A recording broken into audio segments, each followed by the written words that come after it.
আদমকনি পাতার ভর্তা বানাবো। কিভাবে বানাই দেখাবো আপনাদেরকে। আমি কুচিয়ে নিই আগে।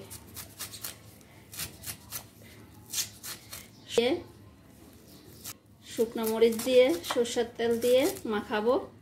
এগুলো আদমকনি পাতাও বলে, অনেকে থানকনি পাতাও বলে।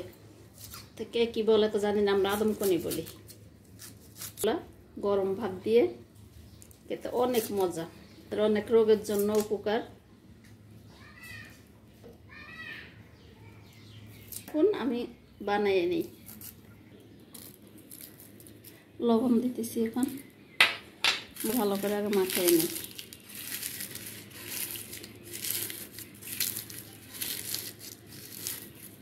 আমি এখানে পেঁয়াজ নিছি একটা, রসুনের কোষা নিছি একটা। কাঁচা রসুন খাওয়া তো এমনিই ভালো।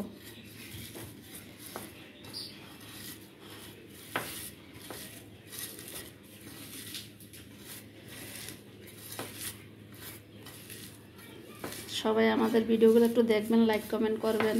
আর পুরা ভাইয়ারা এত কষ্ট করেই যদি আপনারা না দেখেন,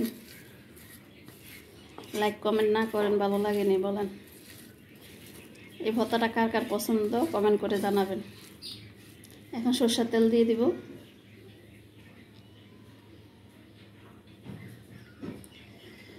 সরষের তেল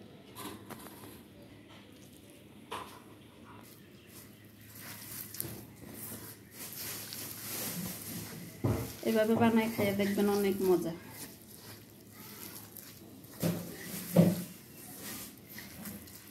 দেখেছে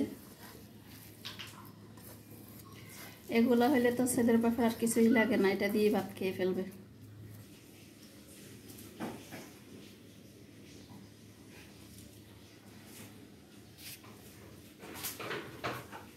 আসসালামু আলাইকুম, আপনাদের সবাই কেমন আছেন? সবাই অনেক অনেক ভালো আছেন। দেখুন আমার আম্মু এখানে কি রান্না করতেছে। এখানে আমার আম্মু মুরগির মাংস দিয়ে সিম রান্না করতেছে, মানে সিমের বিচি দিয়ে মুরগির মাংস। হ্যাঁ, কারণ তোমরা তো খাও না মাছ দিয়ে রান্না করলে, সেই জন্য আমার অনেক পছন্দ সিমের বিচি। আর সাথে আমার মুরগির মাংস ছুরি শুটকি দিয়ে রান্না করলেও অনেক মজা হয়, কিন্তু ছুরি শুটকি বাসায় নাই, সেই জন্য মুরগির মাংস এমনও আমরা খাই না। ভাইজা নিচ্ছি আগে মুরগির মাংসটা লাল লাল করে, এখন কষাইতেছি। আপনারা কি কখনো খেয়েছেন বাসায়? কি মুরগির মাংস দিয়ে সিমের বিচি? অনেকে রান্না করে না যেমন না, অনেকে খায়।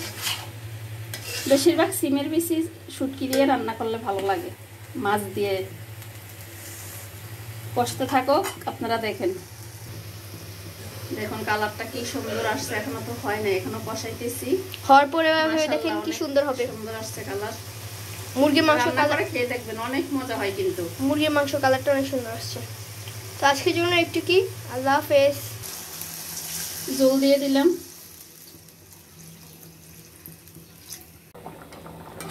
এই যে আমার সিমের বিচি হয়ে গেছে, একটু জল থাকতে নামাই ফেলবো, না তো নামাইলে জলের টাইনে নিবে সিমের বিচিতে।